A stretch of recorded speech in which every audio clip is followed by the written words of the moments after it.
అమెరికాలో human trafficking కేసులో 4 తెలుగు వాళ్లు అరెస్ట్ అయ్యారు.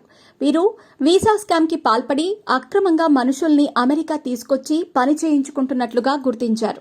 అమెరికాలో తెలుగు యువతీ యువకులు ముఠాగా ఏర్పడి నిర్వహిస్తున్న మనుషుల అక్రమ రవాణాను అక్కడి పోలీసులు అరికట్టారు.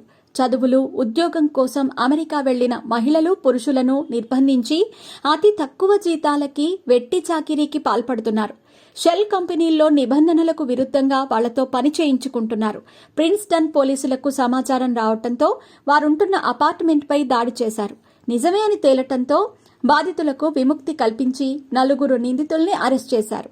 అరెస్టైన వారిలో చందన్ దాసిరెడ్డి, ద్వారకా గుండా, సంతోష్ కట్కూరి, అనిల్ మాలే ఉన్నారు. అపార్ట్మెంటులో ఎక్కువ మంది ఉండటం గమనించిన పెస్ట్ కంట్రోల్ వ్యక్తి పోలీసులకు కంప్లైంట్ ఇవ్వడంతో ఈ ముఠాను పోలీసులు పట్టుకోగలిగారు. మార్చి 13, 2024న అతని నుండి ఫిర్యాదు అందుకున్న ప్రిన్స్టన్ పోలీసులు ఆ అపార్ట్మెంట్ తనిఖీ చేశారు.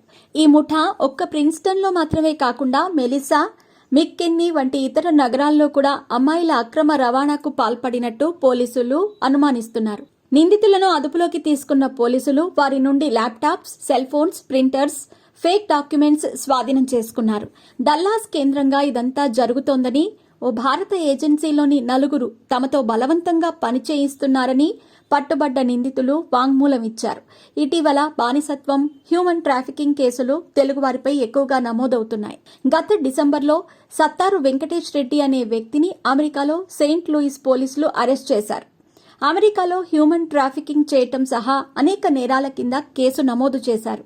20 ఏళ్ల యువకుణ్ణి చదువు పేరుతో అమెరికాకు తీసుకొచ్చి ఇంట్లో వెట్టి చాకిరీ చేయించుకుంటున్నాడని కేసు నమోదయ్యింది. చెప్పిన మాట వినకపోతే ఇష్టం వచ్చినట్లుగా దాడి చేస్తున్నాడు. పీవీసీ పైపులతో కొడుతున్నారు. రోజుకు కనీసం 3 గంటలు కూడా నిద్రపోనీయకుండా పని చేయించుకుంటూ పదే హింసిస్తూ ఉండటంతో ఆ 20 ఏళ్ల యువకుడు పూర్తిగా బలహీనపడ్డాడు. ఇతని పరిస్థితి చూసిన ఇరుగు పొరుగు వారు పోలీసులకు సమాచారం ఇవ్వటంతో సత్తారు వెంకటేష్ రెడ్డితో పాటు మరో 2 అరెస్ట్ చేశారు.